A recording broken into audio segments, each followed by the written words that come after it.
Okay, guys, I'm missed today, but back at it today. We are in Isaiah 12. In that day you will say, I will praise you, Lord. Although you are angry with me, your anger has turned away, and you have comforted me. Surely God is my salvation. I will trust and not be afraid. The Lord himself is my strength and my defense. He has become my salvation. With joy you will draw water from the wells of salvation. In that day you will say, Give praise to the Lord, proclaim his name. Make known among the nations what he has done, and proclaim that his name is exalted. Sing to the Lord, for he has done glorious things. Let this be known to all the world. Shout aloud and sing for joy, people of Zion. For great is the Holy One of Israel among you. A prophecy against Damascus. See, Damascus will no longer be a city, but will become a heap of ruins. The cities of Ariar will be deserted, and left to flocks, which will lie down, with no one to make them afraid. The fortified city will disappear from Ephraim, and royal power from Damascus. The remnant of Aram will be like the glory of the Israelites, declares the Lord Almighty. In that day the glory of Jacob will fade, the fat of his body will waste away. It will be as when reapers harvest the standing grain, gathering the grain in their arms, as when someone gleans heads of grain in the valley of Rephaim. Yet some gleanings will remain, as when an olive tree is beaten, leaving 2 or 3 olives on the topmost branches, 4 or 5 on the fruitful boughs, declares the Lord, the God of Israel. In that day people will look to their Maker and turn their eyes to the Holy One of Israel. They will not look to the altars, the work of their hands, and they will have no regard for the Asherah poles, and the incense altars their fingers have made. In that day their strong cities, which they left because of the Israelites, will be like places abandoned to thickets and undergrowth, and all will be desolation. You have forgotten God your Savior. You have not remembered the rock, your fortress. Therefore, though you set out the finest plants and plant imported vines, though on the day you set them out, you make them grow, and on the morning when you plant them, you bring them to bud, yet the harvest will be as nothing, in the day of disease and incurable pain. Woe to the many nations that rage, they rage like the raging sea. Woe to the peoples who roar, they roar like the roaring of great waters. Although the peoples roar like the roar of surging waters, when he rebukes them, they flee far away, driven before the wind like chaff on the hills, like tumbleweed before a gale. In the evening, sudden terror. Before the morning, they are gone. This is the portion of those who loot us, the lot of those who plunder us. And now we're going to 2 Chronicles 28.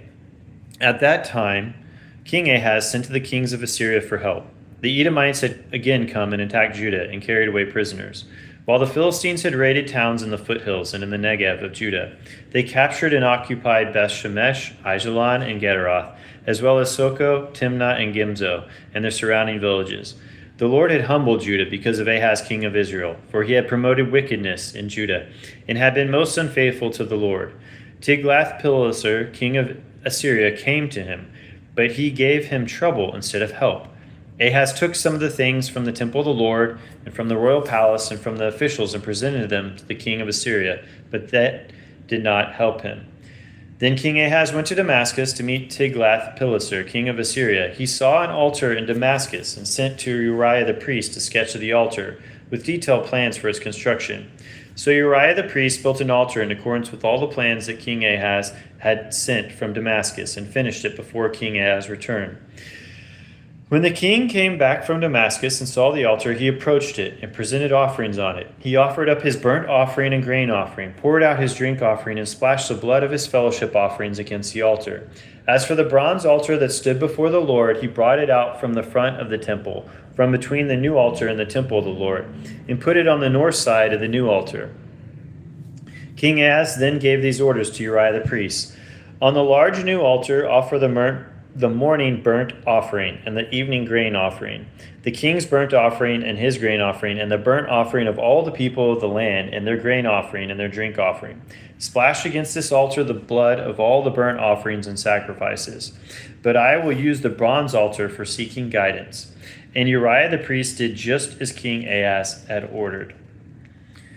King Ahaz cut off the side panels and removed the basins from the movable stands. He removed the sea from the bronze bowls that supported it and set it on a stone base. He took away the Sabbath canopy that had been built at the temple and removed the royal entryway outside the temple of the Lord, in deference to the king of Assyria.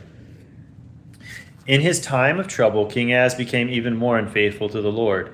He offered sacrifices to the gods of Damascus, who had defeated him. For he thought, since the gods of the kings of Aram have helped them, I will sacrifice to them, so they will help me. But they were his downfall and the downfall of all Israel. Ahaz gathered together the furnishings from the temple of God and cut them in pieces. He shut the doors of the Lord's temple and set up altars at every street corner in Jerusalem. In every town in Judah he built high places to burn sacrifices to other gods and arouse the anger of the Lord, the God of his ancestors. In the 3rd year of Hoshea, son of Elah, king of Israel, Hezekiah, son of Ahaz, king of Judah, began to reign. He was 25 years old when he became king, and he reigned in Jerusalem 29 years. His mother's name was Abijah, daughter of Zechariah. He did what was right in the eyes of the Lord, just as his father David had done. He removed the high places, smashed the sacred stones, and cut down the Asherah poles. He broke into pieces the bronze snake Moses had made, for up to that time the Israelites had been burning incense to it. It was called Nehushtan. Hezekiah trusted in the Lord, the God of Israel. There was no one like him among all the kings of Judah, either before him or after him.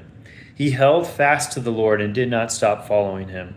He kept the commands the Lord had given Moses, and the Lord was with him. He was successful in whatever he undertook.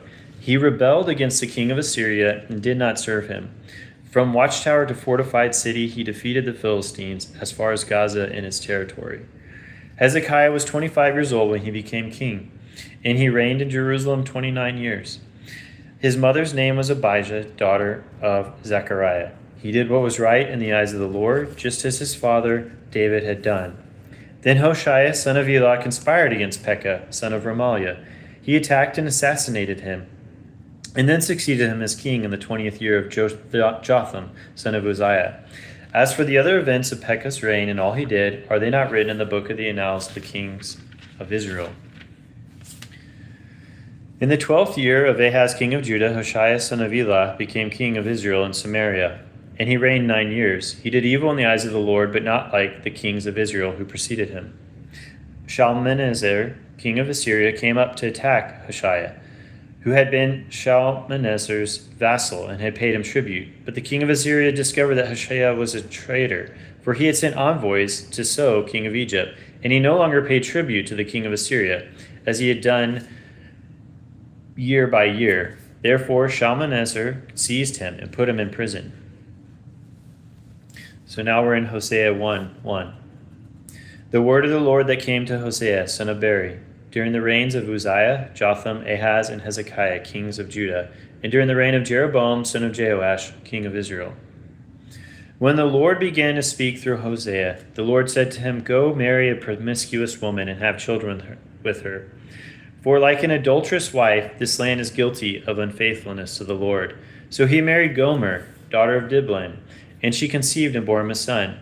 Then the Lord said to Hosea, Call him Jezreel, because I will soon punish the house of Jehu for the massacre at Jezreel, and I will put an end to the kingdom of Israel.